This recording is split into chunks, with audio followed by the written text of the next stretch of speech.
Prime Minister Sushila Karki says March 5 election in mountainous districts could be held in second phase if weather prevents voting.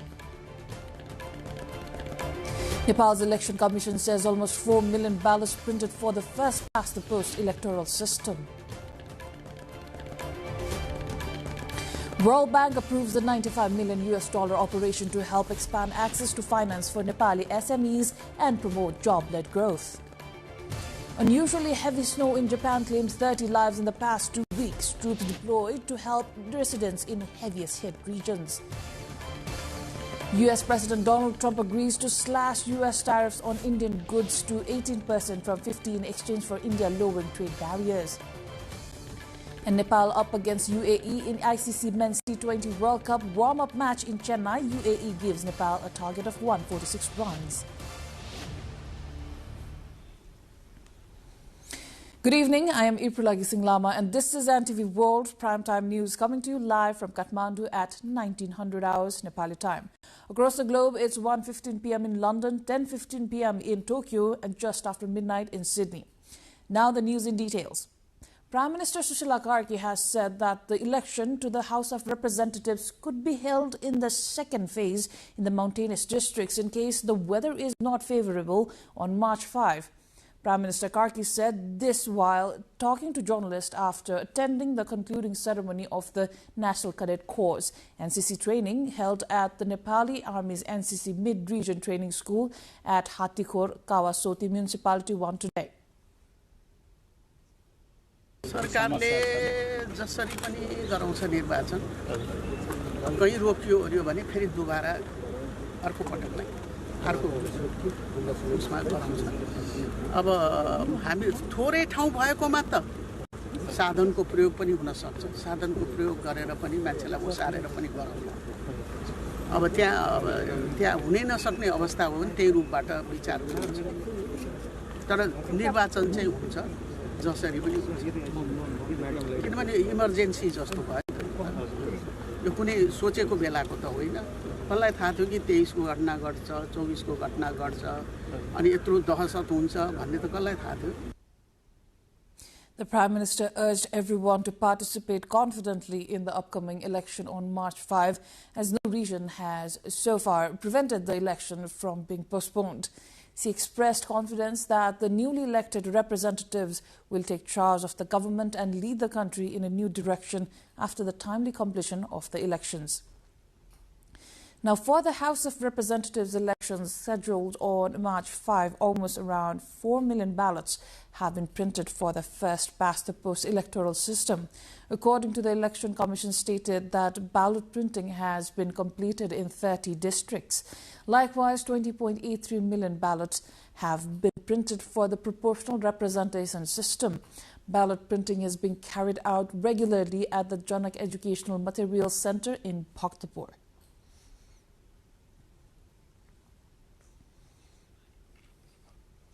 The World Bank's Board of Executive Directors has approved a $95 million operation to help expand access to finance for more than 100,000 small and medium enterprises, SMEs, and promote job-led growth in Nepal.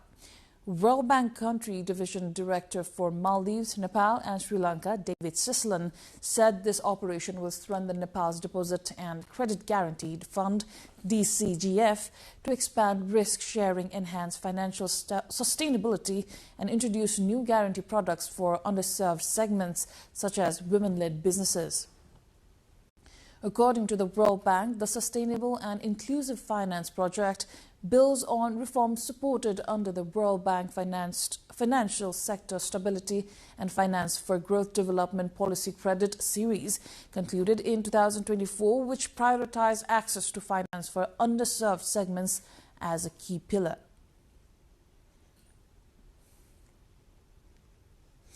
Ministry for Labour, Employment and Social Security Rajendra Singh Bhandari announced he will scrap the free visa, free ticket orientation and work procedures within a month, calling them fraudulent schemes exploiting youth seeking foreign employment.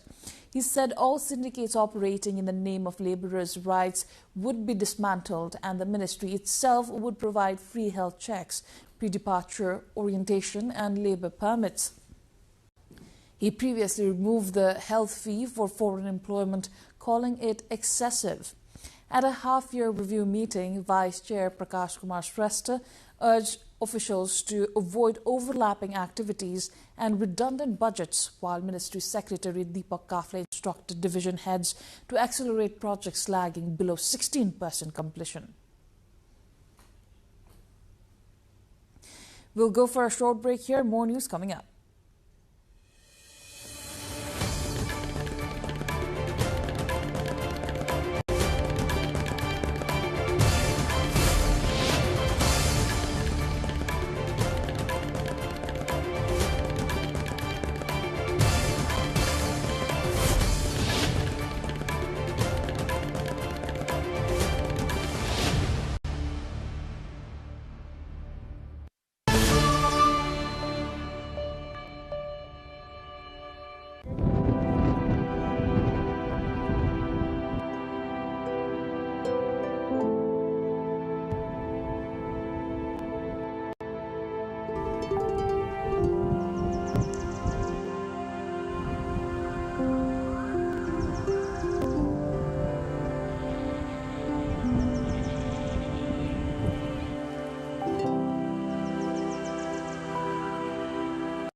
You're watching Primetime News here at NTV World. Welcome back. The Nepal Stock Exchange NEPSE index has seen a double-digit decline. Today, the NEPSE index fell by 12.58 points, closing at 2,683.15. Today, 322 companies traded a total of 18.7 million shares in 92,338 transactions, amounting to 863.15 million Nepali rupees in turnover. The hotel and tourism sector rose 1.79%, manufacturing and processing increased 0.37%, and mutual funds grew 1%. All other sectoral sub-indices declined. Based on turnover, the highest trading value was for SY Panel Nepal Limited, with shares worth 59.3 million Nepali rupees. Based on the number of shares traded, Akukola Hydropower Company Limited had the highest volume with 1.26 million shares. The under-construction Sabakola B hydropower project in Sabah-Pokhuri Rural Municipality, Songkhwa Sabah, has achieved a tunnel breakthrough. The 21.5 megawatt project uses water from the Sabakola River with a 4,110-meter main tunnel now fully excavated. Construction continues across wards 3, 4 and 5, with the remaining concrete lining and a 1,045-meter penstock pipe to the powerhouse pending. About 75% of the project is complete and electricity will be connected to the Nepal Electricity Authority substation at Sitalpati. Construction began in November 2022 and is expected to finish by April 2026, with the transmission line 60% complete. The project, costing around 5 billion Nepali rupees, has also supported local employment and community development in education, health, roads, drinking water and bridges. The Chepang community, one of Nepal's most marginalized groups, continues to face limited access to education and health services due to geographical remoteness. Many Chepang children remain out of school as families prioritize livelihoods over education. Efforts by local governments in Dhading to bring children to school have had limited success. Challenges include schools being far from Chepang settlements, lack of textbooks in their mother tongue, and few Chepang-speaking teachers. Even with growing awareness among some parents, dropout rates remain high. In districts like Chitwan, Dhading, Mokwanpur and Gorkha, only 55 to 60% of Chepang children attend school. The community spread across 8 districts numbers around 84,000 people.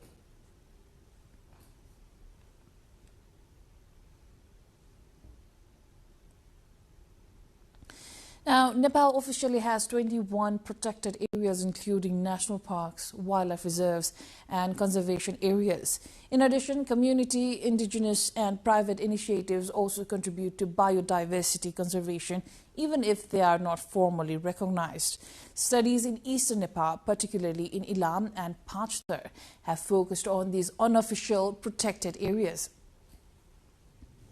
Organizations like Isimod, Red Panda Network and Deepjyoti Youth Club have surveyed potential sites from Jirmale in Ilam to Changtapu in Pachthar, while Atri studied the adjoining areas across the Indian border.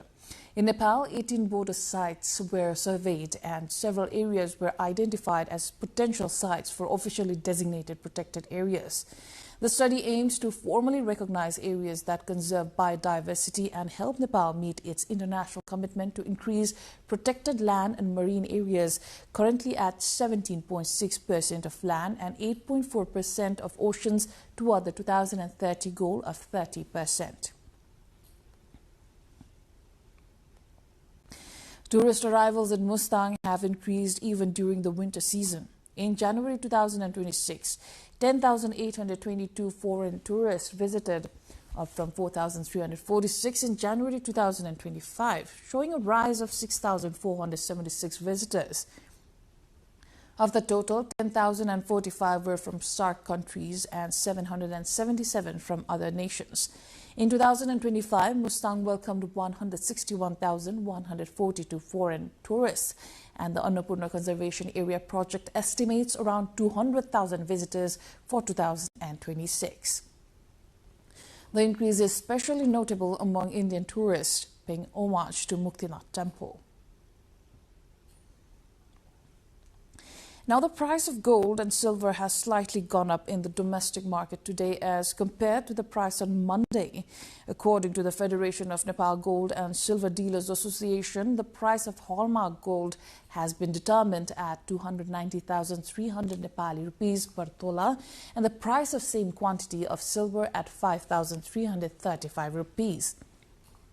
The price of gold was 286,600 Nepali rupees per tola, and that of silver rupees 5,200 per tola on Monday. As per the international media, the price of gold is $4,687 per ounce, and that of the same quantity of silver is $80 in the international market today. International news coming up next. For now, a short break.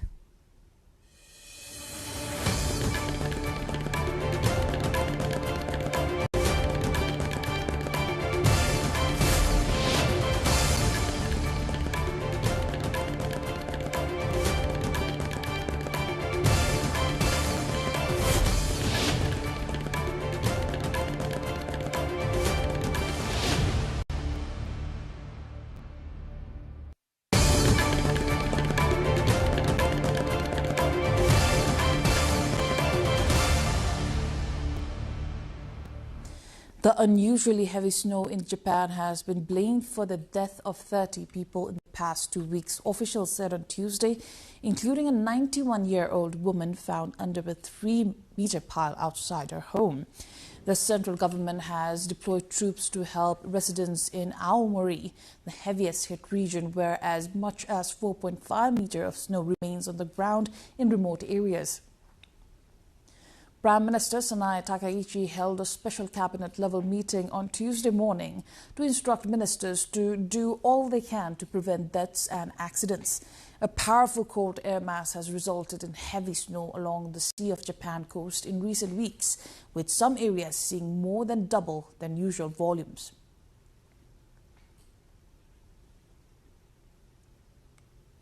United States President Donald Trump has agreed to slash U.S. tariffs on Indian goods to 18% from 50% in exchange for India lowering trade barriers, as well as stopping its purchases of Russian oil and buying oil instead from the U.S. and potentially Venezuela. India paid the highest tariffs in the world after Trump raised import duties on Indian goods from 25% to 50% in August last year, saying Delhi's purchase of discounted Russian oils was helping fund Moscow's war effort in Ukraine.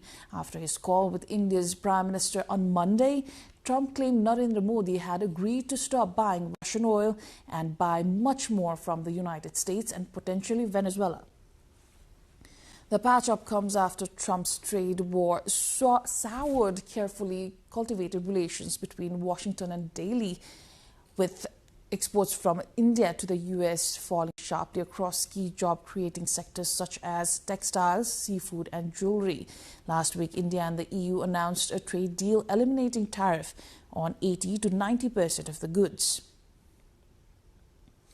Moving on, Venezuela's interim president Delcy Rodriguez has appointed veteran diplomat Felix Palencia as Venezuela's diplomatic representative to the United States.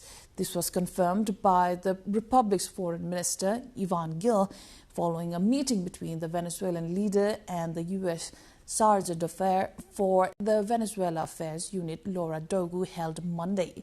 The high-level meeting marks the most significant step toward normalizing relations since ties were severed in 2019.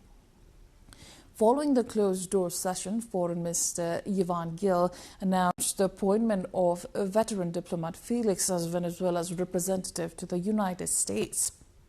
Palencia, a former foreign minister and former ambassador to China, is expected to lead a diplomatic mission to Washington in the coming days to begin a thorough review of bilateral cooperation.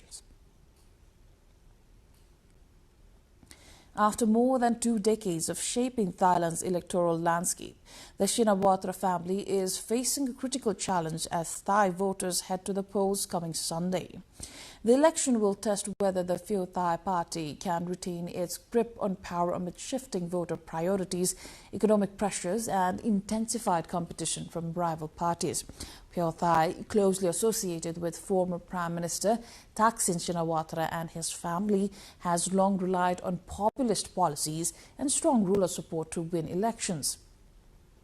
But concerns are expressed as the party now confronts growing skepticism among younger voters and uncertainty over whether its traditional political formula can deliver another mandate in a rapidly changing political environment.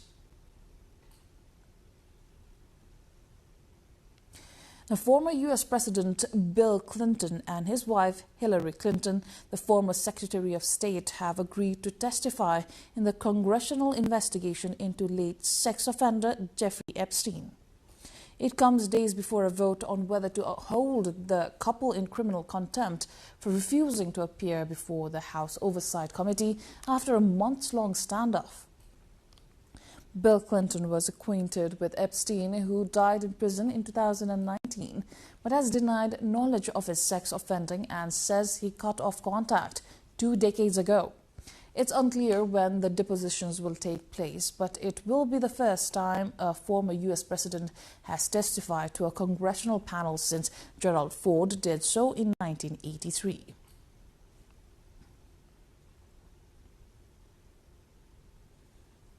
We're going for another break here. More international updates and sports news coming up.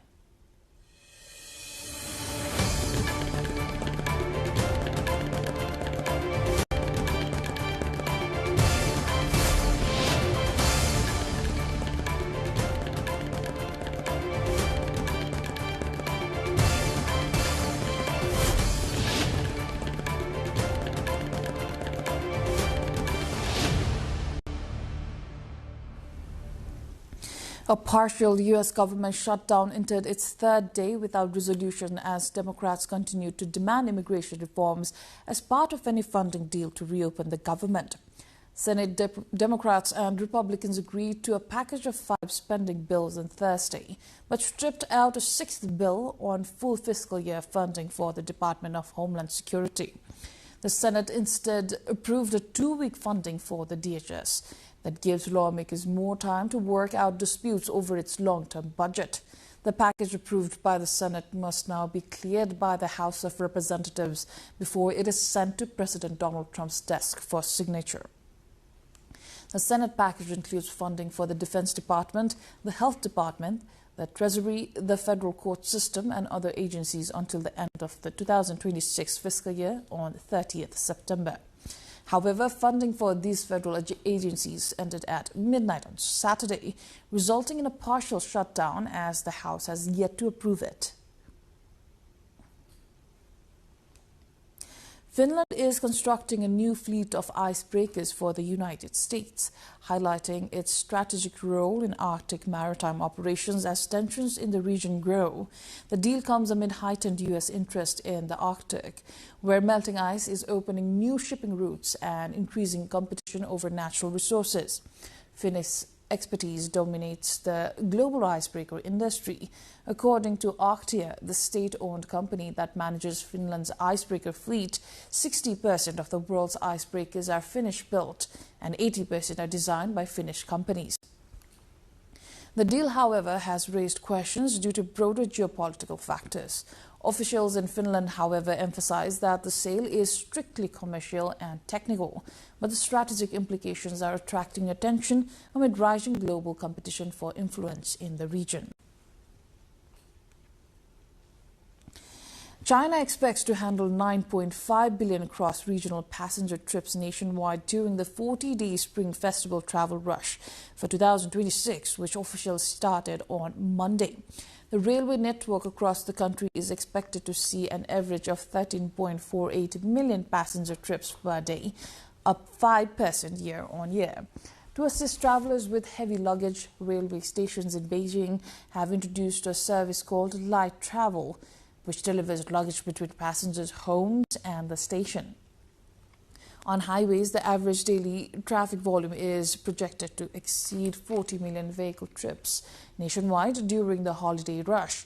Waterway transport is also set to see increased demand, with passenger volume during the travel rush estimated at 33 million. The Spring Festival, or the Chinese New Year, falls on February 17 this year. The official holiday lasts 9 days, with the travel rush running through March 13.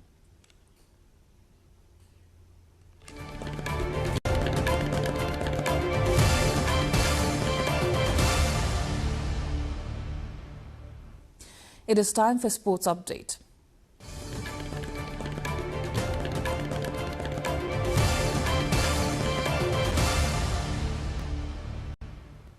Nepal is chasing a target of 146 runs after the United Arab Emirates posted 145 for 6 in their 20 overs in this ICC Men's T20 World Cup warm-up match at Chennai. UAE's innings was boosted by late contributions from Harshit Kaushik and Sohail Khan, while Nepal's bowling was led by Karan Kesri and Sandeep Lamichhane, who picked up 2 wickets each.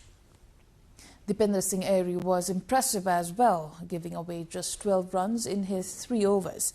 This is Nepal's first of 2 warm-up matches in Chennai, with the second game scheduled against Canada on Thursday. Both matches are being played at the M.A.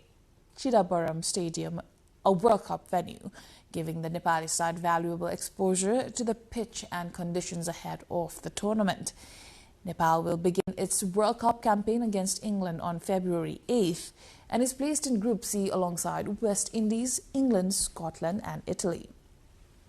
Nepal has previously featured in the T20 World Cup in 2014 and 2024 and will be looking to make a strong impression this time around. As per our latest update, Nepal has scored 18 runs in 3.3 overs, losing 2 wickets. Now, FIFA President Gianni Infantino said he wants Russia's 4-year ban from international tournaments lifted because it had achieved nothing. Russian clubs and the national team have been suspended from FIFA and UEFA competitions since the country invaded Ukraine in February 2022. Infantino said FIFA should actually never ban any country from playing football because of the acts of their political leaders. Infantino also defended FIFA's decision to award a peace prize to United States President Donald Trump at the 2026 World Cup draw. Meanwhile, Ukraine Sports Minister Matvei Bidny said Infantino's comments were irresponsible and infantile. The 145th session of the International Olympic Committee (IOC) opened on Monday at Milan's Teatro alla Scala, with IOC President Christy Coventry and Italian President Sergio Mattarella attending the ceremony. The session brings together IOC members from around the world for several days of meetings, during which they are expected to discuss key issues, including preparations for upcoming Olympics Games, governance reforms, and long-term strategic planning for the Olympic movement. In her opening remarks, Coventry emphasized the importance of unity and cooperation within the Olympic movement as it navigates geopolitical tensions, sustainability challenges, and evolving expectations around the role of sport in society. Meetings are scheduled to continue throughout the week, with outcomes expected to shape the IOC's agenda in the lead-up to the next Olympic cycle.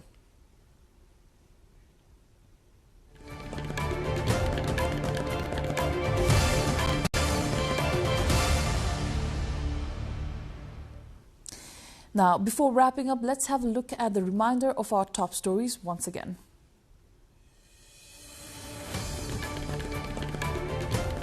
Prime Minister Sushila Karki says March 5 election in mountainous districts could be held in second phase if weather prevents voting.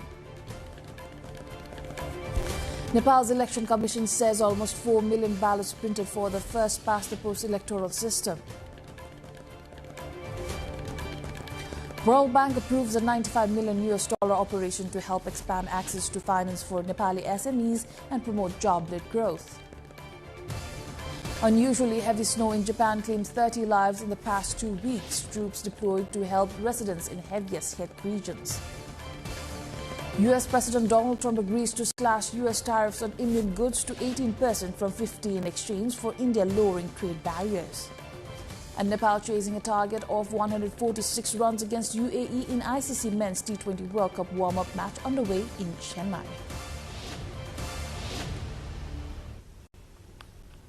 That is all for the moment here on NTV World Primetime News. Our next bulletin will be at 2200 hours Nepali time. Do join us through our social media and get the latest updates from our official website, nepaltelevision.com. I am April Singlama. Thank you for staying with us. Have a wonderful evening ahead.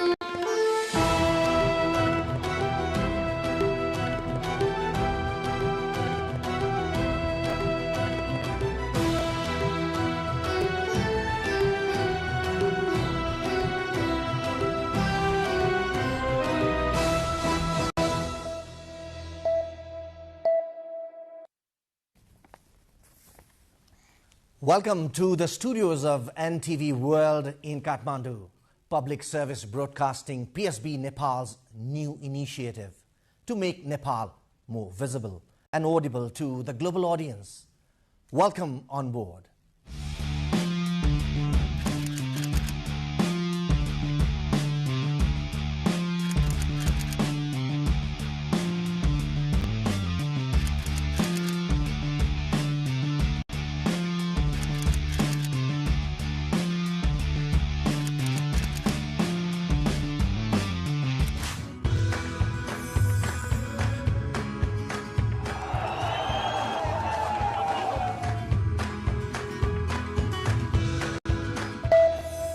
This is NTV World, facts that speak, insights that matter. Telling the stories of a changing planet. NTV World, Nepal's perspective to the world. Exploring the heartbeat of Nepali creativity. This is NTV World. The power of story shaped by technology. NTV World. Unearthing Nepal's hidden heritage. Discovering the timeless Nepal. Telling stories that endure across centuries. Where culture breathes, stories bloom. When the world moves, we make a sense of it. NTV World. Taste of Nepal. Every recipe, every flavor tells the story. Journalism in the digital age. Fast, focused, verified. Stories hold power. Stories reflecting life. Stories of the hinterlands. Reporting for NTV World. This is NTV World. Welcome to News Hour. This is NTV World. Welcome to Primetime News. One story at a time. Crossing borders, connecting voices, where Nepal meets the world in dialogue. This is NTV World, Nepal's perspective to the world. Voices that connect Nepal to the world, bringing perspective, region and relevance to every story. NTV World, Nepal's perspective to the world. Stand by. Mic is on. 3, 2, 1, cue. We are NTV World.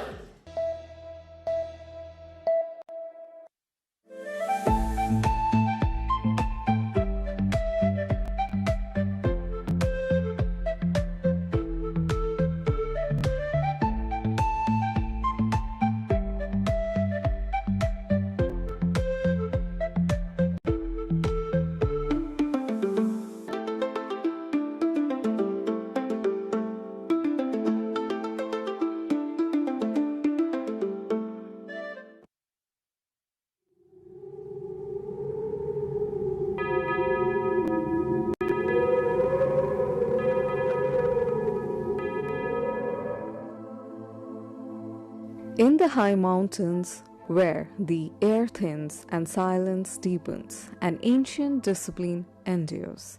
More than art, this is meditation in motion. A prayer woven into canvas, finding the divine within. This is Thanka.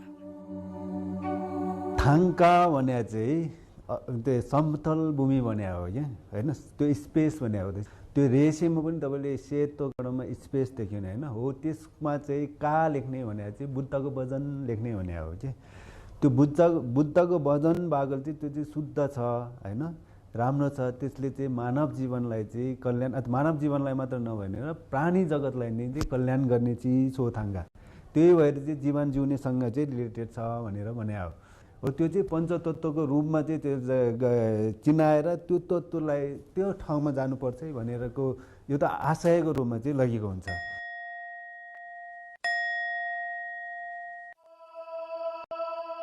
Thanka painting is more than art.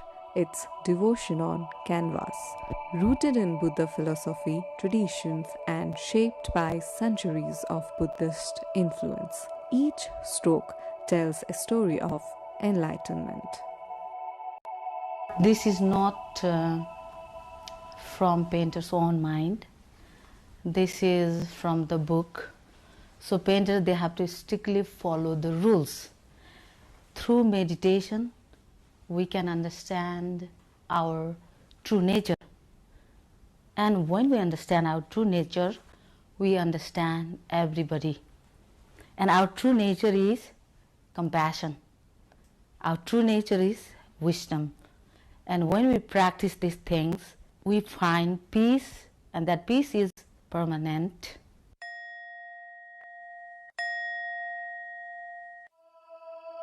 Thanka painting is not merely creation.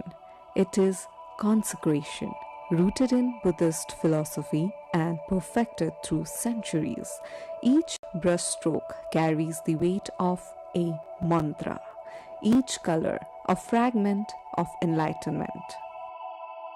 खाइबो भन्छ हामीले चाहिँ आर्टिस्टलाई त्यो खाइवाले चाहिँ किन आएर चाहिँ ढोग्यो भन्दाखेरि चाहिँ तीनचोटी ढोग्यो त्यो शरण गमन गरे हो के म बुद्धको शरणमा छु भन्ने हो त्यो चाहिँ बुद्ध चित्त उत्पाद गर्ने भन्छ के चित्त तपाईको शुद्ध हुनु पर्यो हैन त्यो शुद्ध भएर लेखेको थाङ्गाले चाहिँ अरूलाई पनि राम्रो गर्ने पनि सबै प्राणी हितको लागि चाहिँ यो मैले गरेको लेखेको बुद्ध वचनले चाहिँ उहाँहरूलाई चाहिँ राम्रो होस् भन्ने आशयका साथ चाहिँ छोड्नु पर्छ कि हो यसरी चाहिँ लेखेको हुन्छ थाङ्गा चाहिँ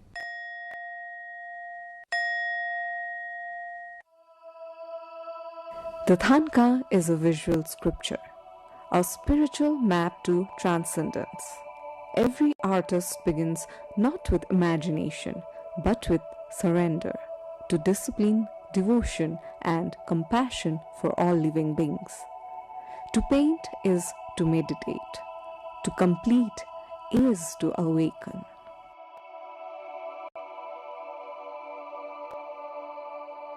In today's studios, the old and the new converge. Tutors like Sushan Subedi introduce curious travelers to ancient grammar of lines and color. All of the painting you are seeing over here, so these are known as tanka, which is a Tibetan word which means the painting that is painted on a cotton surface. Okay, so first of all what we do is, we just take a normal cotton like this and we stretch it on a wooden frame very hardly and very tightly. Okay, so while tying it very hard on a normal cotton, what happens is there are some millions of tiny holes. So if you pour the color can bleed. So we cannot do the painting on a normal cotton. So we have a process, we call it the process of canvas. While at nearby workshops, artists like Sonam still lose themselves in the ritual of creation. यो चाहिँ बम्बई ड्याङ कटन जुन यसैबाट चाहिँ हाम्रो traditional आर्टको चाहिँ थाङ्का first processing चाहिँ यहीँबाट हुन्छ।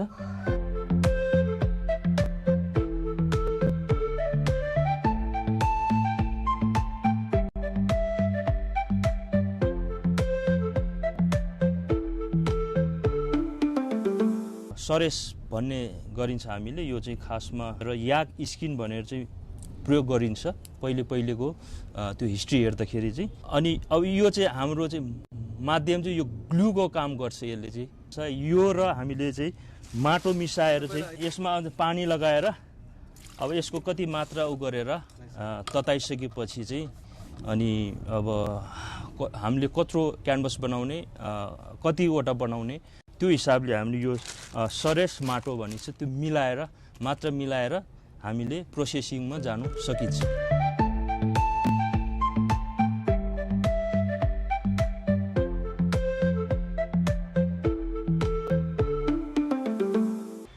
हामीले चाहिँ यो क्यानभस बनाउँदाखेरि समयअनुसार मौसम अनुसारले पनि बनाउनु पर्ने हुन्छ।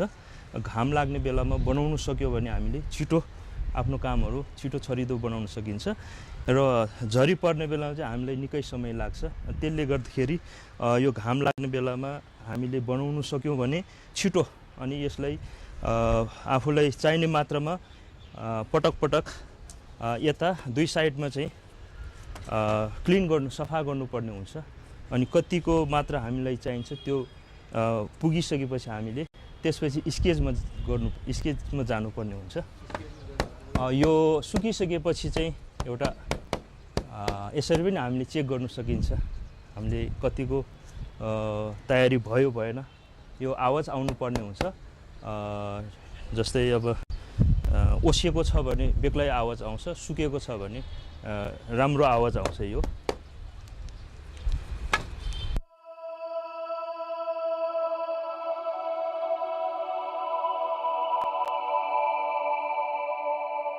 Thangka painting begins with the canvas stretched tight, once upon wood, now upon iron frames.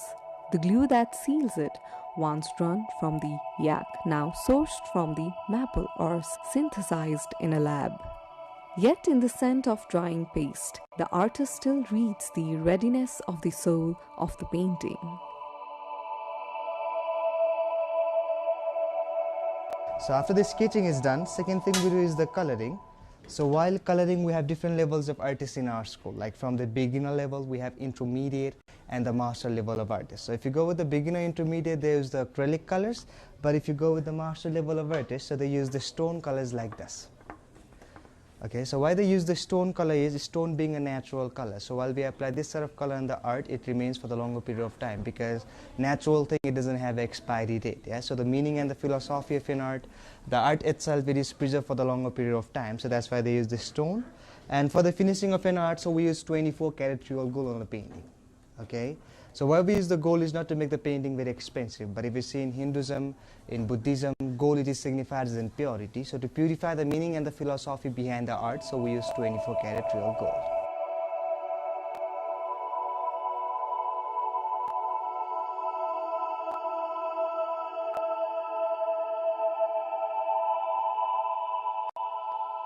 Every line follows a rule, every proportion holds meaning. The face of the deity isn't imagined, it slowly reveals itself, guided by sacred patterns that keep harmony between the world outside and the spirit within. The colors come from the earth, crushed stones and minerals mixed with glue, made to last for generations. Lapis brings purity, malachite speaks of compassion, and cinnabar carries wisdom. These are just colors. They are prayers in pigment.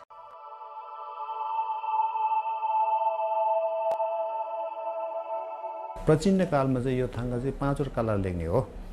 पाँच colour जस्तो अग्नि तत्त्व, वायु तत्त्व, माटो तत्त्व, हावा तत्त्व, पाँच तत्त्वले बनाएको हो। त्यो पाँच तत्त्वले किन बनाएको भने त्यो पाँच तत्त्वबाट हाम्रो शरीर बनाएको छ नि। यो थाङ्गा भनेको चाहिँ वास्तवमा के हो भने जे जति थाङ्गामा छ त्यो हामीसँगै छ, जे हामीसँग चाहिँ थाङ्गामै छ। त्यसकारण त्यो बेला चाहिँ त्यो नेचुरल, हामी पनि नेचुरली बनाएको हो नि त, प्रकृतिले बनाएको नि। थाङ्गा पनि प्रकृति नै हो। त्यसमा अलिकति चाहिँ कलर के छ भने पाँचवटा कलरमा हामीले मिसाउँदाखेरि अर्को कलर बन्छ। त्यो पाँचवटा कलर मात्रै पुग्दैन। त्यो बेला त्यो रियालिटी थाङ्गाबाट नजिक बसेर साधना गर्दा हामीलाई त्यो भाइब्रेसन आउँछ, पोजिटिभ कुरा आउँछ। यो त खालि बुद्धले टिकाको टिचिङ गर्नुभएको नेचुरल फेनोमेना छ नि, नेचर माइन्ड छ नि, त्योसँग रिलेटेड छ यो।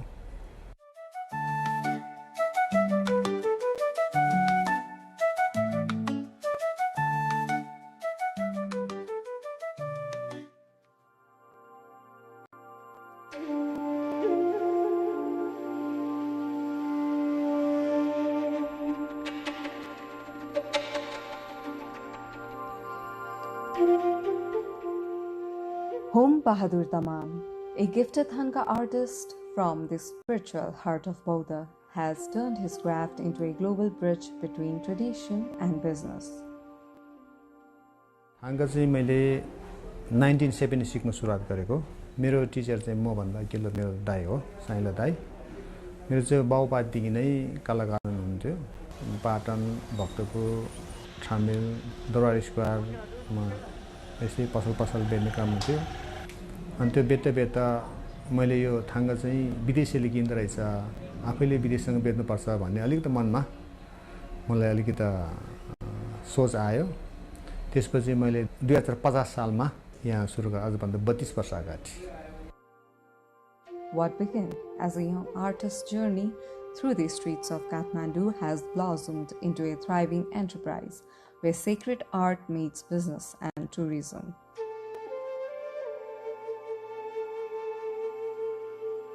With every brushstroke, Home brings Nepal's rich spiritual heritage to the world, transforming Thanga painting into a symbol of cultural fusion.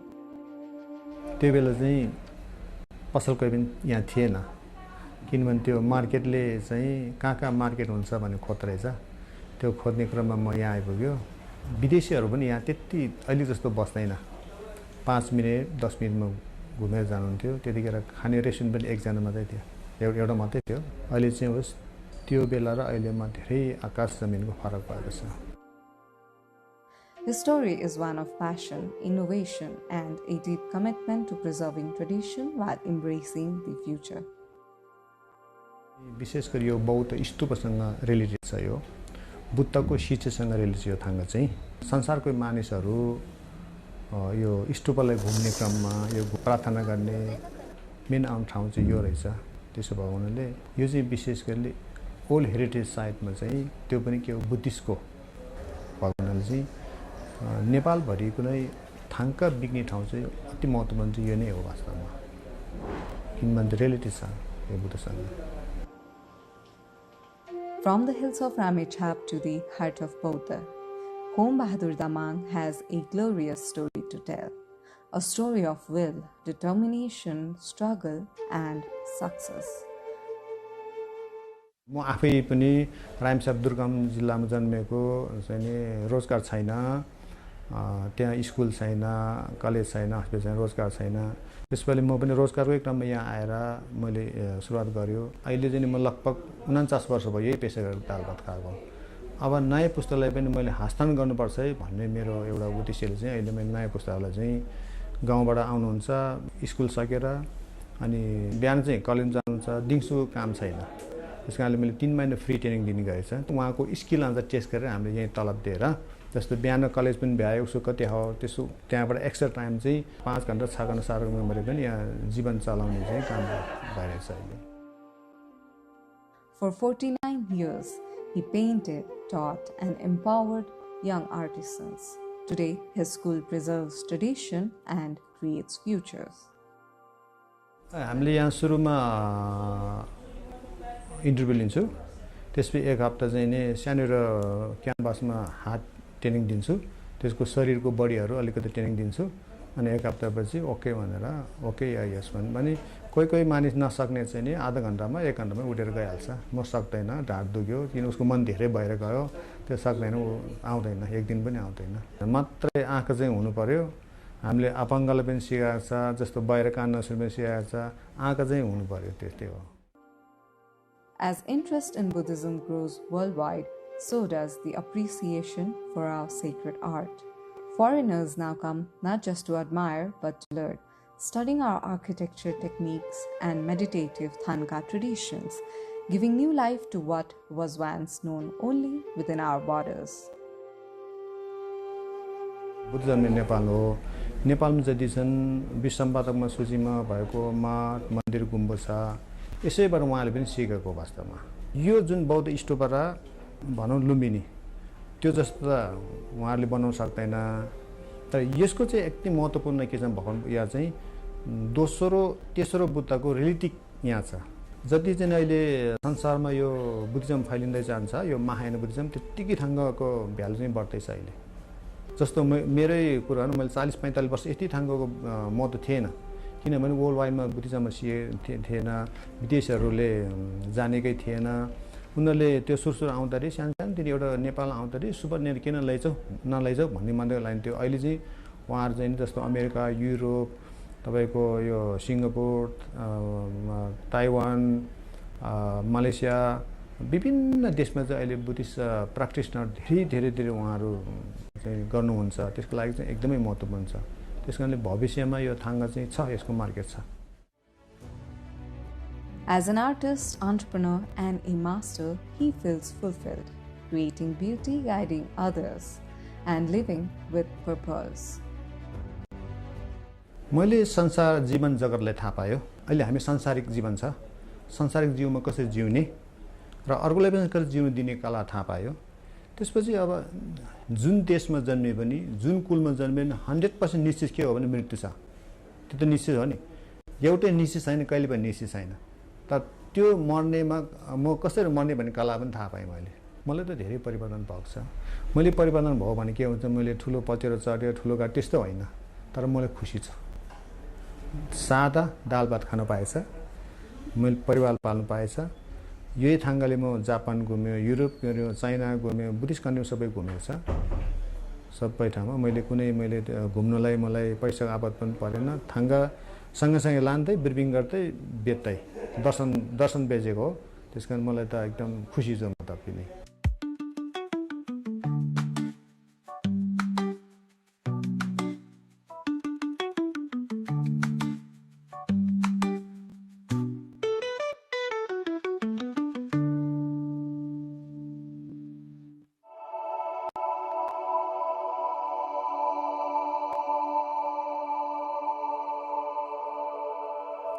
Then comes the awakening, the eyes. Until that moment, the Thangka is silent. When the artist paints the peoples, the deity is invited to reside within. The canvas breathes, the prayer begins.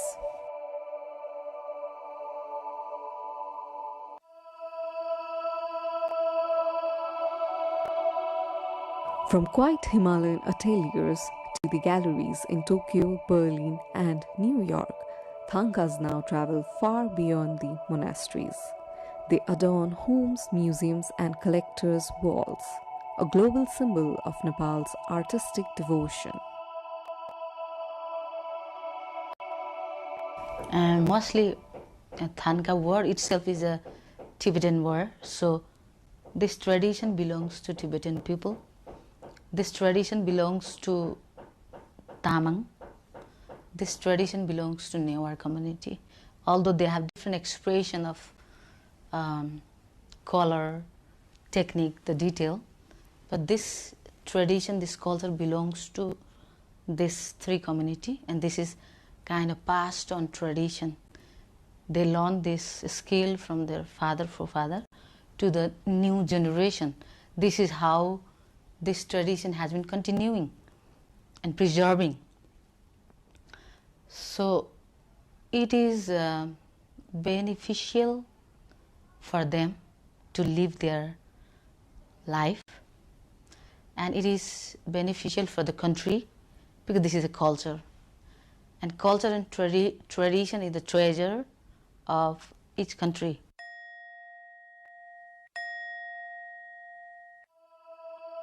The trade sustains thousands.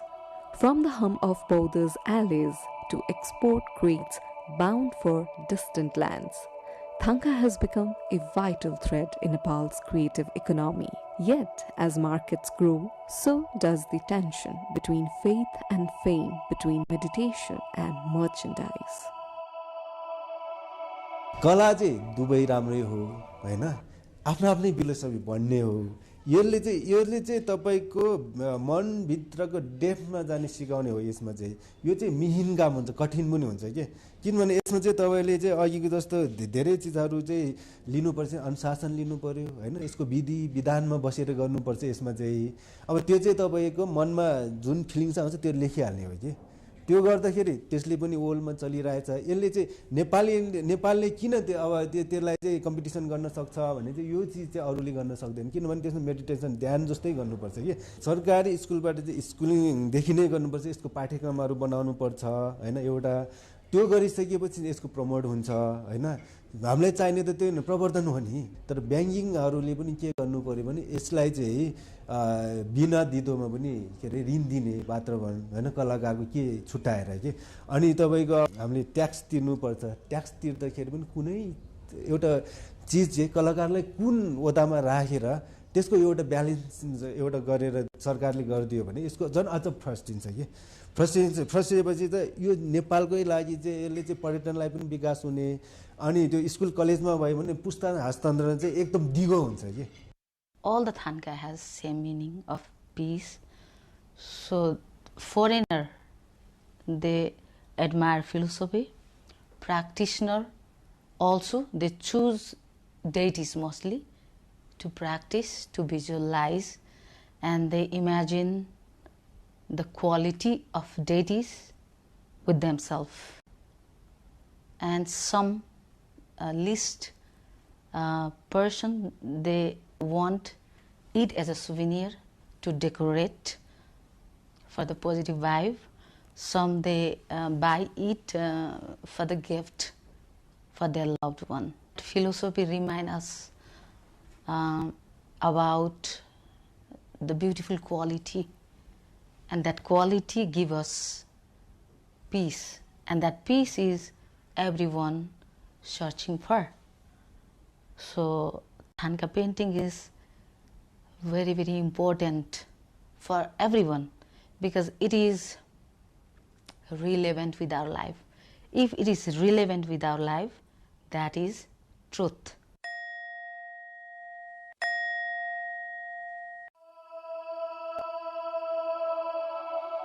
But beyond commerce and canvas, a Thangka is still a mirror, reflecting a way of life where art and spirit breathe as one.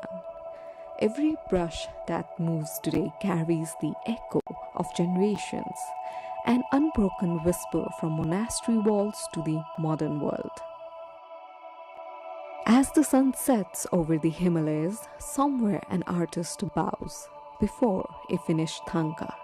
His work is now complete, his prayer released. For in every stroke lies a journey from pigment to prayer, from devotion to eternity. This is not just Nepal's art, it is Nepal's soul, painted into time.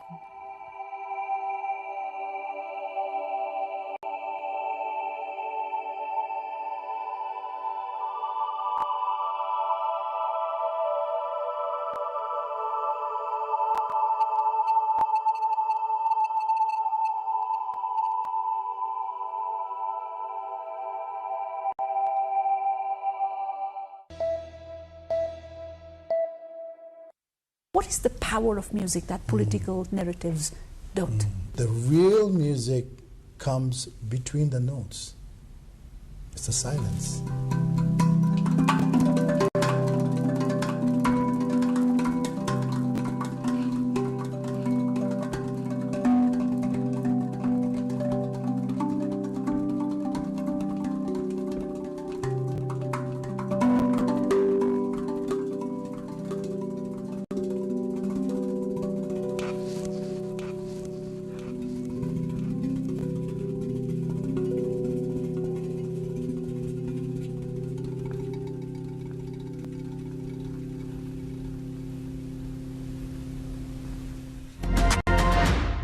I don't think you can change the country. It's not a. I think it's good to start with your own home, you know, your own room. Can you do some changes in your own room? So I'm working in my own room. Fixing your internet. So you can play the same note. For example, just give you a little bit of an example, Sudan, of this.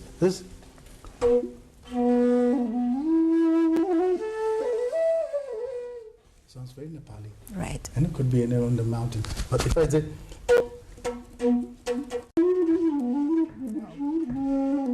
That's the signature of Manoj Newana. Let's talk about the Grammy moment. What was it like? Oh my God. Well, you know, it was 2020. It was blessings. I've been very blessed to also to collaborate with some Westerner musicians. One of them was Deva Pramal and Miten. They were, you know, Miten and Deva, they were very inspired by Eastern philosophy. Also, actually, they were very inspired by Osho's world. And through that, they got to learn a lot about the mantras and the beauty of what our music can bring to the people. And I went to Los Angeles to be there with 10,000 people in the Staple Arena. It was amazing. I wore a Nepali dress and put instead of kukri, I put my bansuri. Wow. It was proudly. I felt like, oh great, thank you.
Artificial intelligence has moved rapidly from being a futuristic concept to something deeply embedded in our everyday lives. From how we communicate and learn to how economies grow and governments make decisions. But as AI expands globally, it also raises important questions about inequality, inclusion, power, and responsibility. Today, we'll explore what AI really is, how it's being used across different societies, who benefits most from it, and what risks come with its rapid adoption. Most importantly, we'll discuss how AI can be shaped in ways that are fair, inclusive, and accountable for a world that is far from equal here on NTV World Insight. Please join me in welcoming our guest for today's program, Neil Chetri, who is a professor at University of North Carolina, Greensboro, and a research fellow at Kobe University. He holds a PhD from University of Rhode Island. Professor Chetri, welcome to NTV World Insight. Thank you so much for having me, Saraji. Well, to start with, in the simplest of terms, what is artificial intelligence? Artificial intelligence is basically, simply put, it is about simulating human intelligence by machines.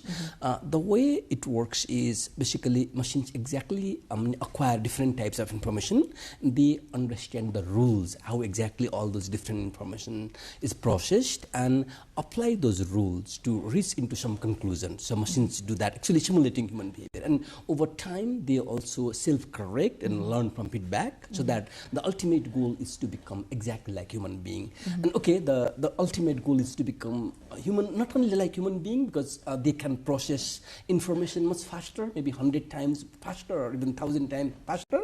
But the main idea is to be like human being.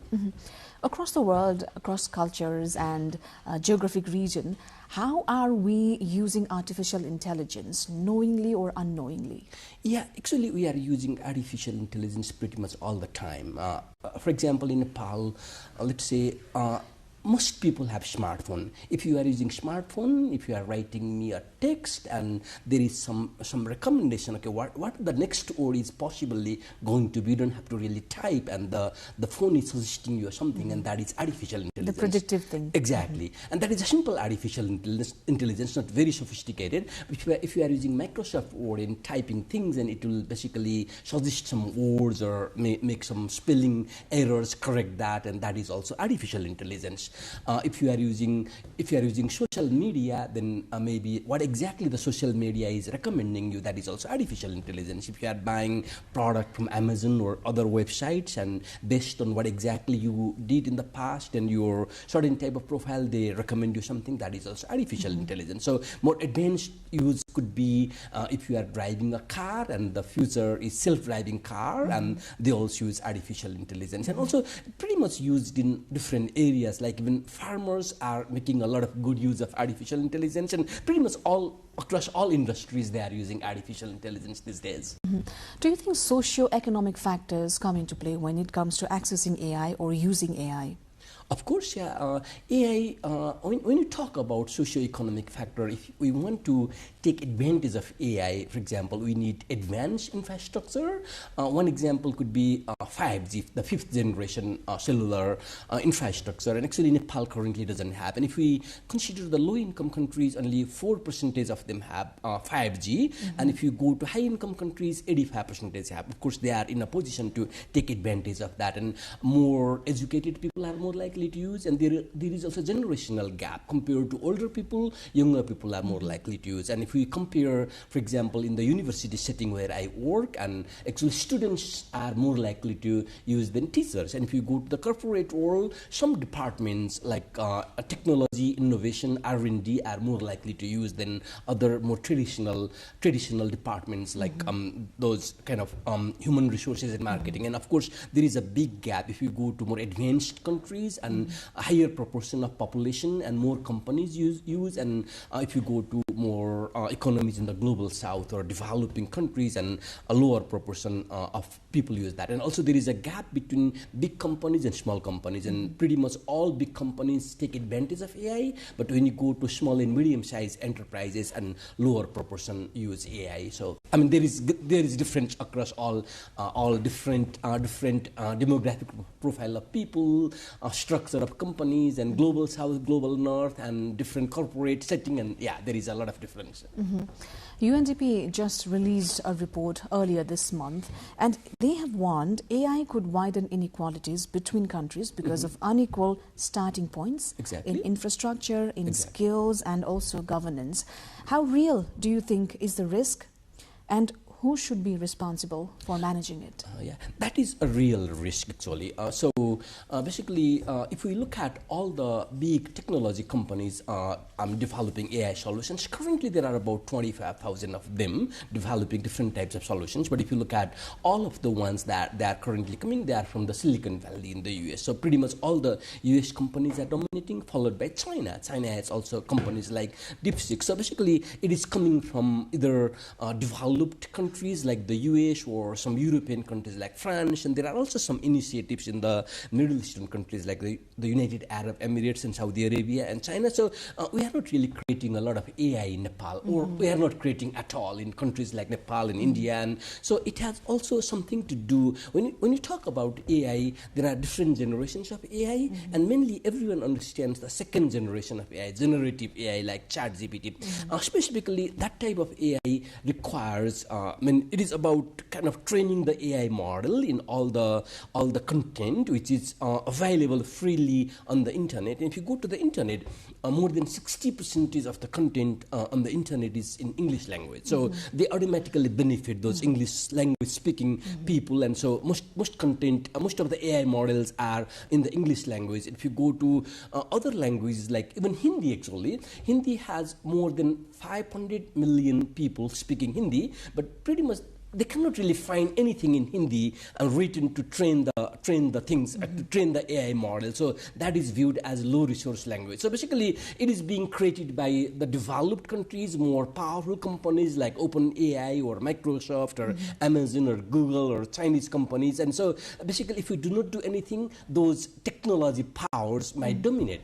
But at the same time, if we take action as soon as possible, countries like Nepal and less educated people, smaller companies, and let's say there is a small company, there is a big company. Big company is not using AI, not making good utilization of AI, but small company is doing. In that case, the small company can not only catch up, can even leapfrog the big company. So the thing is, if we do not, the marginalized communities and developing countries or small companies or less educated people, if they do not take action right now, and definitely the gap between the rich and poor countries might be even wider. But if they take action, they might be able to narrow the gap. So it all depends on what all the actors are doing or likely to do in the future. You very well touched upon the linguistic divide that we are witnessing in AI. But before jumping into that, you mentioned that countries like Nepal and India are lagging behind in progressing in AI sector. But when we look at India, it's naturally more advanced than us. They have more access. They are a bigger economy as well, emerging giants of Asia. So what do you think are the factors that you would put Nepal and India into the same bracket? Right. It is mainly the linguistic thing. And they have a little bit more advantage. The reason is Hindi has 500 million people speaking that language, and that means it is commercially more attractive for Silicon Valley-based companies to develop model in Hindi language. So that is the advantage that has. And an example is the NVIDIA company, the graphic processing unit company based in the US, and they developed a Hindi language model collaborating with some of the big companies in India. And so actually there is no Hindi available in the internet to train them, because apparently even if they have to tweet and they have to do Facebook posting, and they apparently try to do in English in India. But what they did was they created synthetic Hindi, means they were just just writing Hindi, many sentences of Hindi just to train the AI model. They could do that. And also there were Indian companies to work with NVIDIA to develop those models. So they have that advantage. But Nepal is a small country, and there are 124 different languages. And actually, apparently Nepali language, that is the... a lot of people speak, but still that is first language for less than 50% of the population. And so it is not really commercially attractive to develop for the Silicon Valley-based companies. And of course, there are probably less linguistic resources in Nepali available than Hindi. And also there may not be a lot of big technology companies in Nepal. So one advantage they have, which Nepal doesn't have. Although both languages in India and languages in Nepal are kind of, they call low resource language. And actually in India, a lot of people speak English, but that is less than 10% of the population. 10% is a big number actually. Out of, I don't know, 1.4 billion people, 10% becomes many times bigger than Nepal. So they have that advantage. Even those English speaking people can take advantage of that. But apparently in Nepal, those people whose first language is English is really small, maybe something like 100,000 or even smaller than that. So that advantage they have in India, which Nepal doesn't have, and economically a little at a higher position. So those are the differences. When we talk about inclusive AI, many scholars and academicians have had the privilege of attending your presentations on inclusive AI. But apart from language and resources, what else factors can we consider in making AI inclusive? Right, yeah. And just going to the basic of inclusion, and actually inclusion is a term when everyone talks about the diversity, equity and inclusion, and the basic idea in inclusion is no one is excluded and no one is marginalized. That is the basic idea in inclusion. And when we go to AI, the inclusion means everyone, all individuals, all communities have some role in the AI ecosystem. When we say AI ecosystem, we mean how AI is developed, and hardware and software, and how AI exactly used. Everyone has that. Everyone can benefit from. Everyone is protected by AI, and basically no one is excluded from the AI ecosystem. And that is the basic idea in inclusion. And there are many factors in AI. And so basically, I have in the paper that I am developing. Actually, this is a part of a book that I am working on. AI for all. So AI should be for everyone, for farmers, for low-income group, for people working in the manufacturing. And so in the inclusion, I have basically identified 5 pillars, and one is if the AI is causing harm to the society or it is benefiting. That is the first pillar. And how affordable AI is for individuals and small companies. That is the second pillar. And if the AI really represents the values, cultural value or the linguistic values of the society, that is the third pillar. And if we can really own the AI, we have the agency power, we can act. That is agency and ownership is the fourth pillar. And the fifth pillar is if AI is basically, there is the transparency factor, accountability factor if something goes wrong, or the AI companies, they can be held responsible for the outcome from the AI. So those basically 5 important things about inclusion that I have identified in my book that I'm working on currently. Let us further explore on these 5 pillars. The first one you mentioned about harm. Right, yeah. What are the risks and harms? In what ways can the users feel the effect or impact?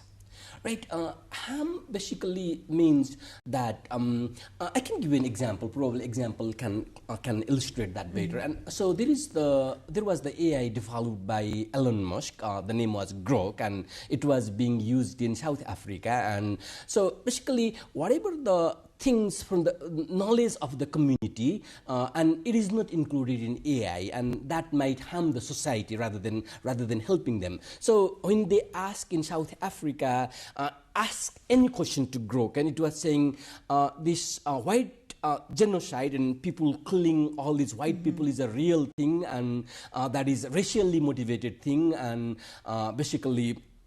And it is, and the AI was saying that my creator has asked me to tell that. And basically, it is not the knowledge that is coming from the South African community. It is kind of some type of knowledge being controlled by the Western power. and this type of thing might be harming the society because it is against the value system of the society. That may be one harm. And other types of harm could be like there is the type of misinformation and deepfakes, and people are making wrong decisions because of the deepfakes, and they may not be able to identify they are the real thing or they are just created by AI. And if people are taking wrong action based on that, that might harm the society. Or there might also be some type of bias. And so if you are using AI to screen people, and it might exclude certain type of people from kind of some type of job.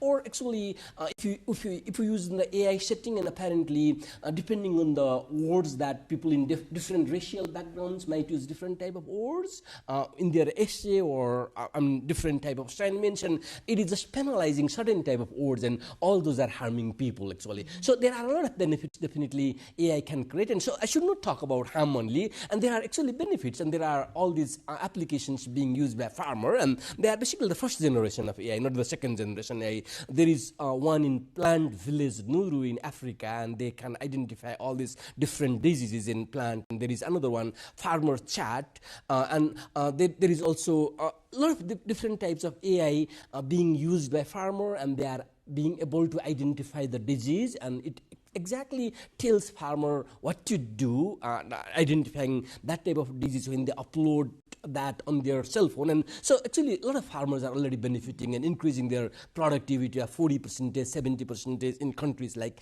Kenya. So that is benefit, but there are also harms that I have to mention. So AI should benefit and not harm the society to be inclusive. That is the idea in benefit and harm. The example that you mentioned of the harm, it sounds very scary when AI is being used for misinformation and disinformation. Who is the onus on to combat this so that we do not face scarier consequences of it? Right, and actually this is a really complicated area because where I live in the US, there is kind of like freedom to express, our First Amendment, and so whatever they are putting on the internet being created by AI, that is not necessarily illegal, and companies cannot necessarily control that. So basically, I think one area is that type of thing, and always technology, any type of technology develops faster than regulations, and regulators are always busy all over the world doing other things, not controlling all this, not really controlling. And if AI is really harming the society, and it is probably regulators' job and the politicians and the policymaker job to make sure that AI does not harm the society, and they might have to collaborate with all the private companies, creators of AI, to make sure that it benefits the society rather than harming the society. But those types of regulations are not really there. And when you talk about, for example, deepfakes, and there are about, this year, currently they say that there are at least 8 million deepfake videos circulating on the internet, but there are really no laws. And there are a little bit laws, and if they are using some type of relation in intimate relation, and someone is putting deepfake, and that is illegal in some countries, and if they are using some type of thing in election or political thing, that is illegal, and all other types of deepfakes are not currently illegal in many parts of the world. And actually, countries like Nepal do not really have any law to kind of act against deepfakes. So basically, basic thing is regulators and policymakers and the private companies and communities and all those should work together to minimize the harm in the long run. Nepal government recently introduced AI policy, and it also envisions developing the country into an AI hub. Right, yeah. Do you think there's potential in there? Yeah, it is. If the government does a lot of things, first thing is regulation. It is easy to write regulation. They can do in one day. You know, writing regulation is the easiest thing in the world. But the most important challenge is enforcing that, making sure that the regulations people can benefit from that, and the economy can benefit from that, and that is one thing. And regulations and policy in themselves do not really mean anything. But if it is possible to develop AI in Nepal, and it is, but there is a lot of work that is needed for that. Actually, Nepal currently doesn't have any AI data center. AI data center means there are a little bit data center, not a lot, and they are really smaller ones. And AI data centers are the special type of data centers which are needed to develop AI and develop AI models. And also other types of data center could be when we ask ChatGPT or any type of AI where exactly that information is processed. That is the data center for inferences, making inferences. And so Nepal doesn't have any of them currently. Without data center, we cannot really do a lot of things. And another challenge is Nepal has 124 different languages, and I mentioned earlier, Nepali is spoken by a lot of people, but less than 50%. And actually, if we look at the most popular generative AI solution right now, which is the OpenAI ChatGPT, and ChatGPT supports, last time I checked, they support 95 different languages officially. Nepali is not one of them. You might ask in Nepali, and it might give some answer in Nepali, but it is not really officially supported. If you ask anything, like if you ask this Singhadarabar, or if you ask, I actually asked about my village, which is Baksila in Khotang district, and the answer ChatGPT was giving was really, it doesn't make any sense at all. So it is not trained in the, we are not just talking about the Nepali language, but we are talking about a lot of words and a lot of terms and a lot of things about Nepal. They are not trained on that one. So, and it is not officially supported. And if we go beyond Nepali, like the top 5 languages are, I think, Bhojpuri, and one is Tamang, and those languages are not supported by ChatGPT. And so in the long run, probably we should not depend on these Western countries, Silicon Valley-based companies, and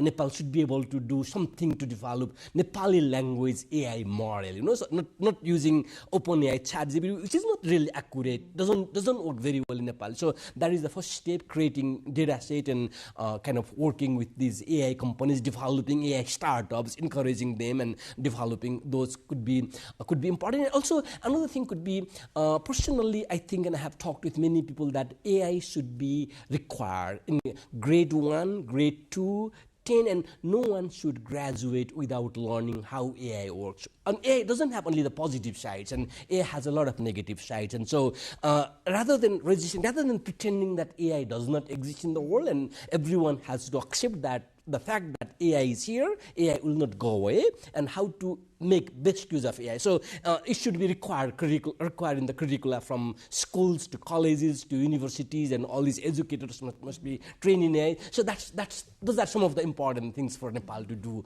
to develop, you know, taking advantage of AI. Mm-hmm.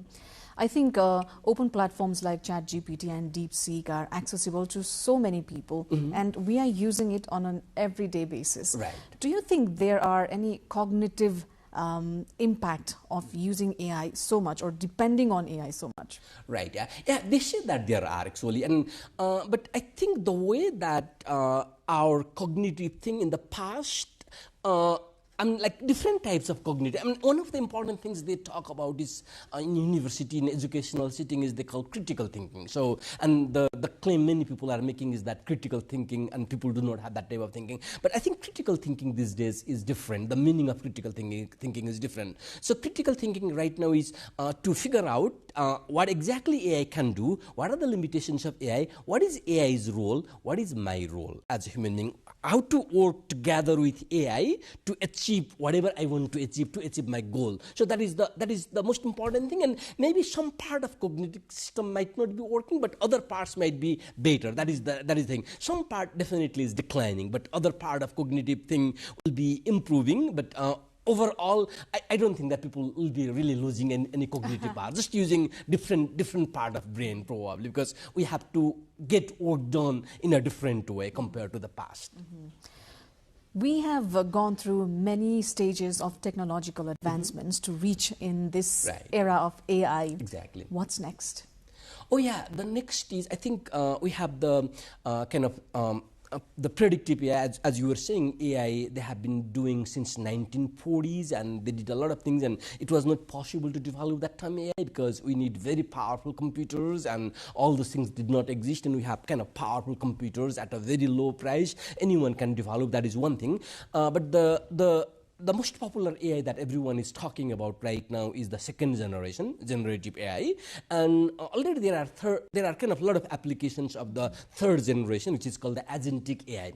So agentic AI is something that basically it acts autonomously. And if you just give your goal, whatever you want to achieve, and the goal might require, let's say, 1,000 different tasks.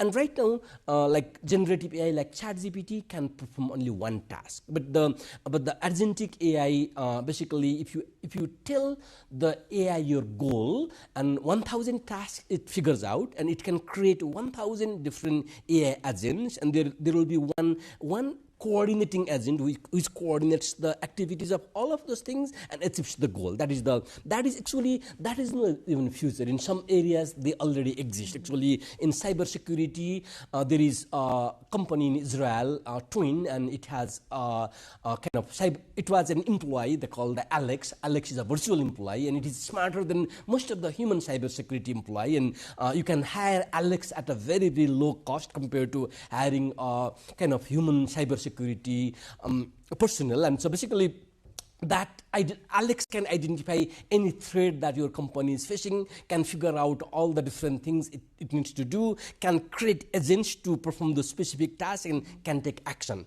And actually in many areas, like in healthcare, there is this company known as Hippocratic AI in California, and it has a lot of different agents, it has different nurses, and basically many hospitals can employ at a very, very low cost performing all those different things. And so in marketing, there is a company like Salesforce, and Salesforce has a lot of these. Salesforce says that it will have billion different agents working different sales and marketing functions in the future, and Microsoft also has some kind of 11 different agents and agentic AI solutions. So agentic AI already is here, but there are some limitations. The data should be of very good quality, which is not the case, and basically a high degree of autonomy is not really possible. And there is autonomy, but companies do not want to give a high degree of autonomy. Maybe in the future, you and I may not be doing shopping anymore. Basically, we might have shopping agent, and the shopping agent will have all our credit card information. It has all the information, and if you need a new pair of shoes, automatically it knows your preferences, it knows your brand, and basically it looks at millions of pieces of information about that brand, and it will order for you. And basically, and that thing is already agentic AI Actually, it is already here, and so although not widespread in many different areas, so it is already here. And actually, going further than that, and just before going that, I might have to mention one thing that.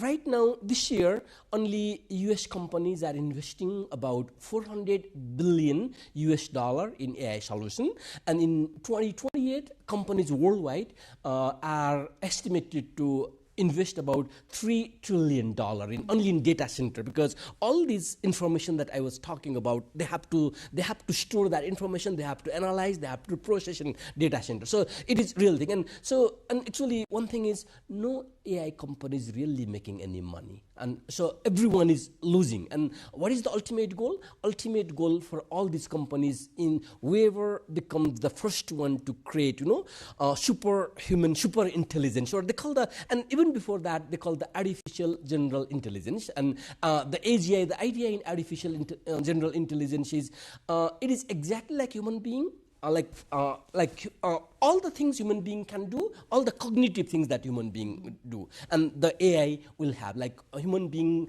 will be able to process information, analyze information, feel and evaluate different sources of information, create new things. It can do all the things that human being can do. Not only that, faster, because already there are many AI solutions that can process and that can do things 100 times faster than human being. But they can do only in one narrow area. Maybe they might be doing some robotics thing in factory, or ChatGPT, or maybe there might be AI system only for agriculture, AI system only for manufacturing, only narrow area focusing on. So the future will be exactly like human being, but like thousands of human beings, and they can perform. That is the artificial general intelligence. That is the goal. And people do not agree. I don't know when exactly that will come. Maybe 20 years, 30 years, or 40 years. That is a little far. But actually, the agentic AI, the third generation, is already here. Many companies are already using that, and it is already kind of being more and more like widespread among many different companies. Mm-hmm. While you talk about all these advancements in the generation of AI, artificial intelligence, and then super intelligence as well, there's also, apart from the benefits, there's also a fear of doom and gloom, maybe. Right, yeah. Yeah, that is a real thing. It is possible actually. So basically, human being creating different types of AI, more advanced AI, just like human being, and not only that, the smart AIs will be creating their own AIs, and who knows, maybe those AIs could be, and they can take action that human beings have never thought of, and that is possible. And for that, actually, again, going back to the earlier thing that I mentioned, maybe the regulators and the AI companies, and the regulators, not only the national regulators, but all these international institutions like the UN and all those have to work together. Actually, local communities who are developing the AI solutions, they might have to work together and develop some ethical thing. And right now, actually, what is ethical, what is unethical, the standard has not been really developed, and so they have to work together to make sure that we can minimize the harm from the potential harm from the AI. So that is really important. That, as you mentioned earlier, about the importance of collaboration. Professor Chhetri, thank you so much for being on the show. It was lovely having you. Thank you so much for having me. Well, as AI continues to evolve, it is clear that its impact will extend far beyond technology, shaping economies, cultures, languages, and access to knowledge itself. The challenge ahead is not just about building more powerful systems, but about making thoughtful choices around governance, inclusion, and accountability. Whether AI becomes a force that deepens divides or one that helps bridge them will depend on the decisions we make today. Thank you for staying with us here on the program. Until next time.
Kathmandu has long been known as a place where natural beauty, history, culture, and spirituality come together in remarkable harmony.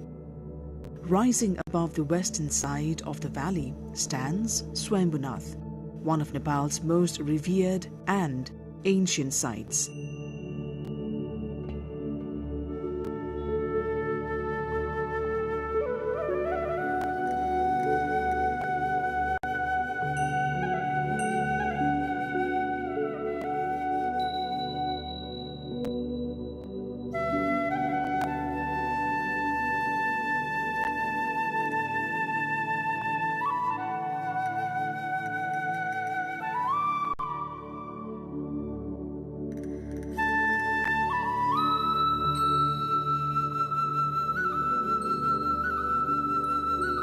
Many simply call it Swayambhu. For countless generations, it has been a sanctuary of spiritual devotion, a place where the first light of morning touches the prayer flags and where monks and devotees begin their day in meditation and worship.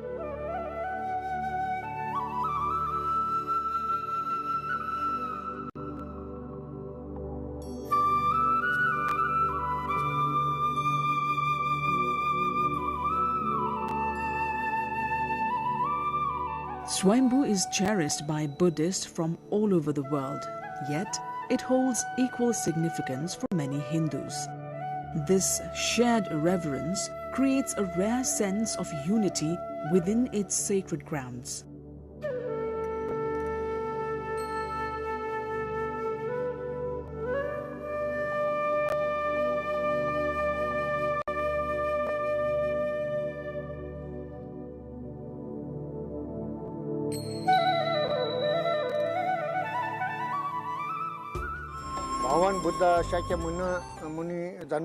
Long before the birth of Lord Buddha, Sakyamuni, Buddhist tradition teaches that countless Buddhas have appeared in the universe and countless more will arise. Some teachings say that within the entire lifespan of this world system, many Buddhas, sometimes described as 1,000, will descend to guide beings. Among these, it is believed that 1,000 Buddhas are destined to visit and bless this sacred site. This Swayambhu Chaitya is said to have manifested during the era of the fourth Buddha of this world cycle. According to our scriptures, that Buddha descended from the heavens and alighted upon Nagarjuna hill. At that time, the Kathmandu valley was not land as we see today. It was a vast, tranquil lake. From within those waters, only the self-arisen Swayambhu appeared, standing above the surface like a radiant jewel. When the Buddha and his disciples saw this natural, elevated form, they marveled at its purity and power. What we see today from the outside, the golden spire, the dome, the painted eyes, is not the whole of it. Beneath these layers lies a perfectly pure, self-manifested Chaitya, said to be like luminous white metal, untouched by time. It arose spontaneously for the welfare of all beings. Those who come to Swayambhu with sincerity, who bow, circumambulate, or simply offer a moment of devotion, are believed to receive blessings that ease suffering, bring good fortune, and ultimately guide them toward liberation. The compassionate eyes of the Buddha, painted on all four sides, are a reminder that the Buddha's loving gaze extends to all living beings, humans, animals, birds, insects, every form of life. The Buddha wishes that all beings be free from suffering, that they find peace, and that no harm comes to anyone. The essence of the Buddha's message is simple: cultivate virtue, avoid causing harm, and keep the mind pure. If one person becomes peaceful, that peace naturally spreads to others. This is the heart of the Buddha's teachings.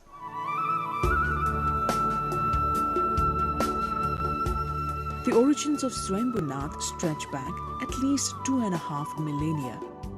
Inscriptions and centuries-old statues found throughout the site testify to its long-standing presence and its profound cultural importance.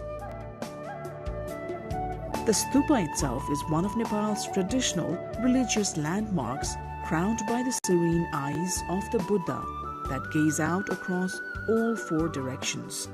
These eyes are regarded as a message of compassion, awareness, and peace for all beings.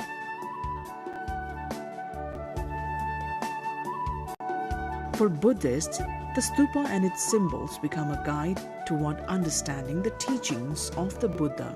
For Hindu visitors, the temples and images of deities within the complex hold deep spiritual meaning of their own.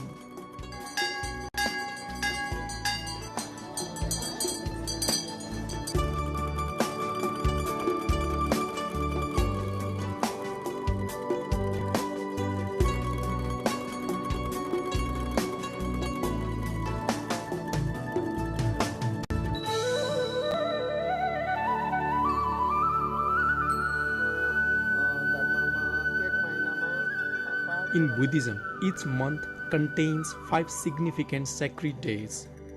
The 8th day, Ashtami, is considered especially important.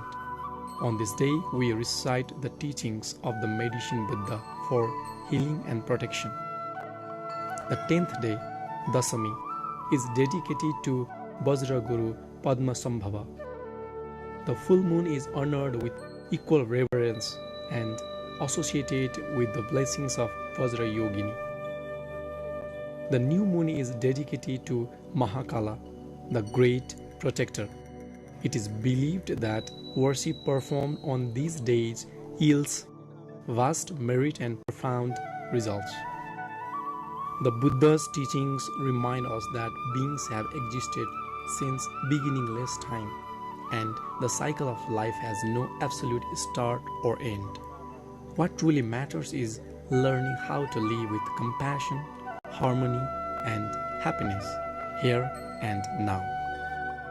In 1989, Swayambhunath was formally recognized by UNESCO as a World Heritage Site, an honor that elevated Nepal's cultural identity on the global stage and helped protect this extraordinary place for future generations.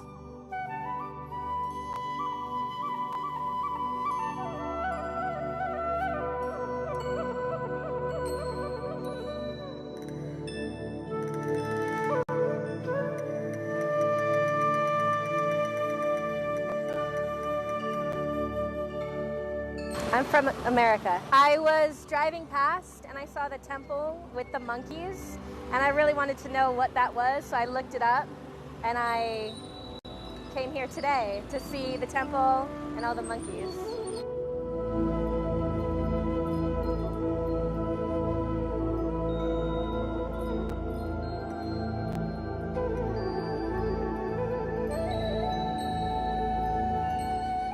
First of all, we went to Nepal because we love this country and we wanted to see the environment. As Swayambhunath, we heard it's very important for the Nepali people, so we want to see how it is and how people, what people do here and how it looks like. We heard it's a beautiful place to go, and we really should see it. And so I think we just walk up and see all the beauty of this place. The surroundings of Swayambhu offer many places of interest. Pilgrims and travelers often find themselves captivated by the calm atmosphere and the panoramic views over the Kathmandu Valley.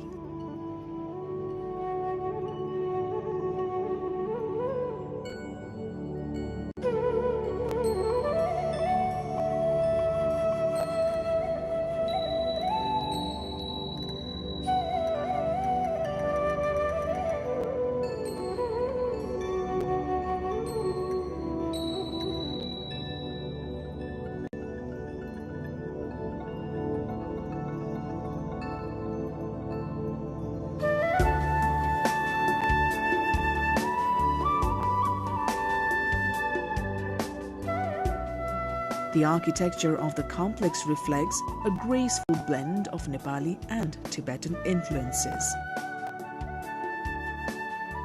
The stupa follows ancient Nepali design traditions, while the monasteries and retreat houses that surround it reflect elements of Tibetan craftsmanship.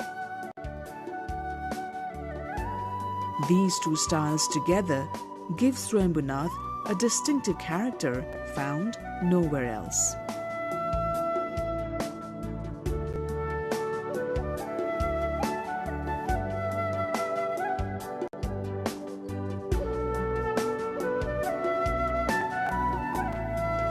Preserving Swayambhu is not only a religious responsibility, it is an effort guided equally by historical and cultural commitment.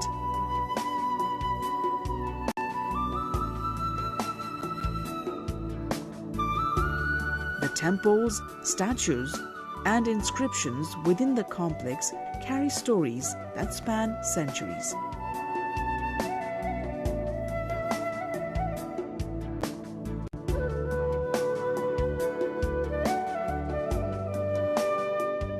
The main stupa, crowned by the four compassionate eyes, remains the heart of the site. Monks gather each day to meditate and study.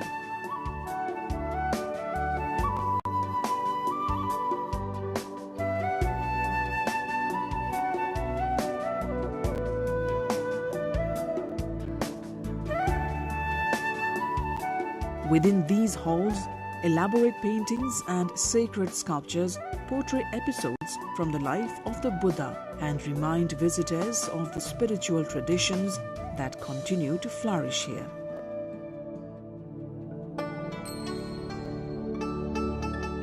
The entrance to Swayambhunath features a gate designed to convey purity and reverence. Sculptures and painted figures on the gate reveal the guiding ideals of Buddhist philosophy. Scattered around the grounds are ancient inscriptions that preserve the history of the land.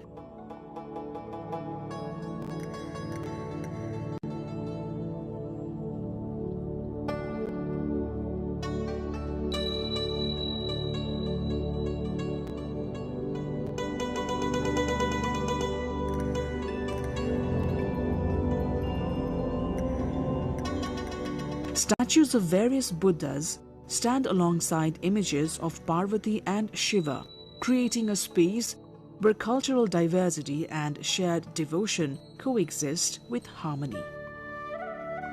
Swayambhunath is one of Nepal's most visited destinations. Its landscapes, spiritual gravity, and cultural richness draw people from around the world.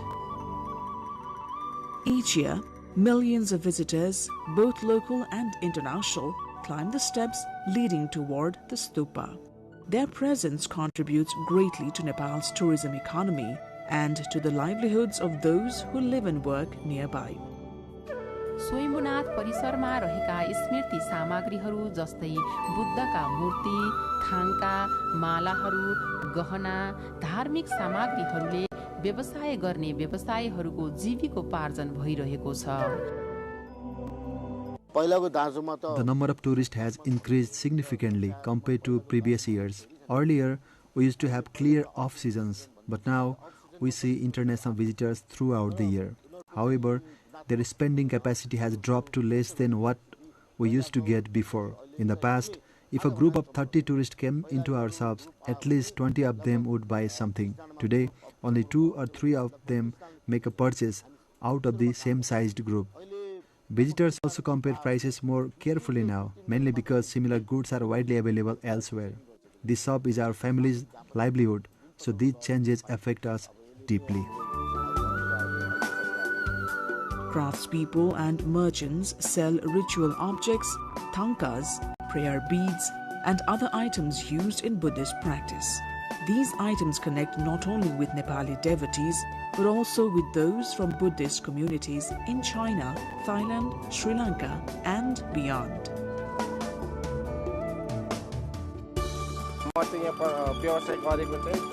It has been about 7 years since I started my business along the circumambulation route of Swayambhu. Visitors are drawn here mainly because of the deep religious significance of this place. There are many gumbas and temples in the area, and Swayambhunath itself is recognized as a UNESCO World Heritage Site. These species are revered by both Buddhists and Hindus, and it is this shared devotion that keeps the entire area vibrant and full of life. The earthquake of 2015 brought significant destruction to Swayambhunath. Several structures collapsed and many priceless sculptures were damaged.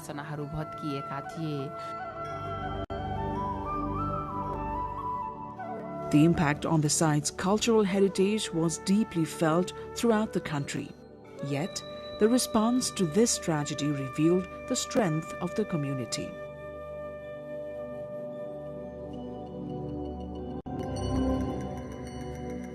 Local residents, government agencies, cultural experts, monks, and international organizations came together to restore the complex.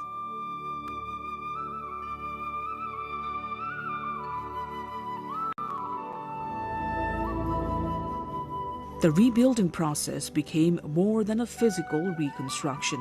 It became a spiritual effort guided by devotion and the hope of preserving peace and compassion for future generations. Today, visitors find improved pathways, restored shrines, and safe spaces from which to explore the site. Nearby, Guest houses and small hotels offer comfortable places to stay for those who wish to spend more time experiencing the surroundings. For many, Swayambhu is not only a religious landmark but a symbol of introspection and inner calm. The peaceful environment encourages reflection. The sacred presence of the stupa gives visitors a sense of quiet strength.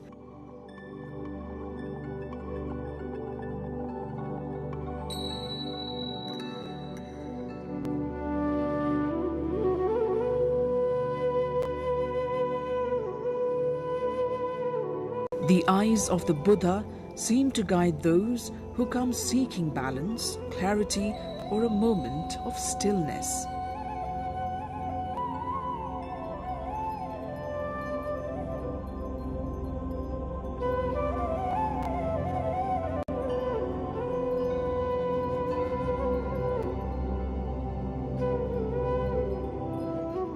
As the sun rises, its light glimmers on the golden pinnacle of the stupa.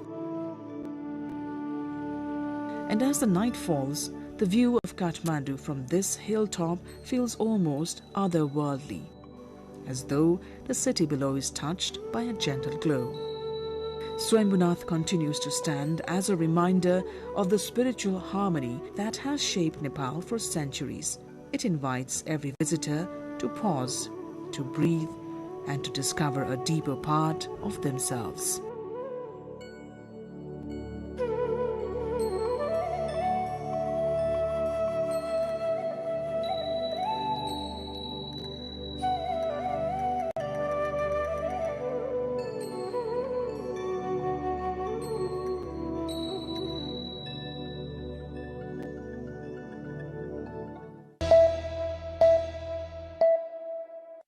South Asian leadership has to reflect back. Do we want to move individually, or is it possible to move individually, or is it possible for us to come together again like the original founders of SAARC did? Has South Asia failed because of institutions or because of political will? Now that the SAARC is not working, let's focus on BIMSTEC. But my argument is the very reason why UN has not been able to function its global role, the very reason why SAARC has not been able to function its regional role, unless you address the underlying root causes, how do you expect BIMSTEC to work any better? So it's just institutional proliferation, one more institution, good for people like us, diplomats, we have nice jobs and all that, but that's all it does. Ultimately, for the welfare of the people of the region, I don't expect it to do any better. So that is why we need to, South Asian leadership has to reflect back. Do we want to move individually, or is it possible to move individually, or is it possible for us to come together again like the original founders of SAARC did? That they realized that there was a essential sort of transformation that was essential, was to link regional security and common prosperity. That you needed this to come together to move forward in these two vital areas. There were differences even yesterday. But if you do away with the institution that is created to engage in dialogue, how do you bridge the differences?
Record-breaking snowfall has led to 30 deaths in Japan in the past 2 weeks, including a 91-year-old woman found buried under 300 centimeters of snow outside her home.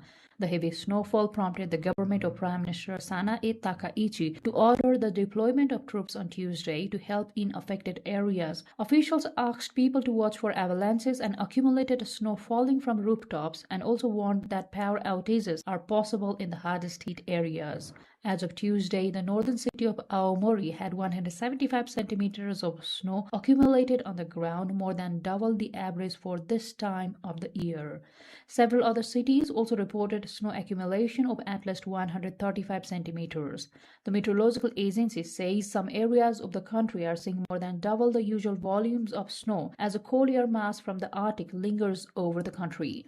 On Tuesday, the Prime Minister held a special cabinet-level meeting to instruct ministers to do all they could to prevent deaths and accidents.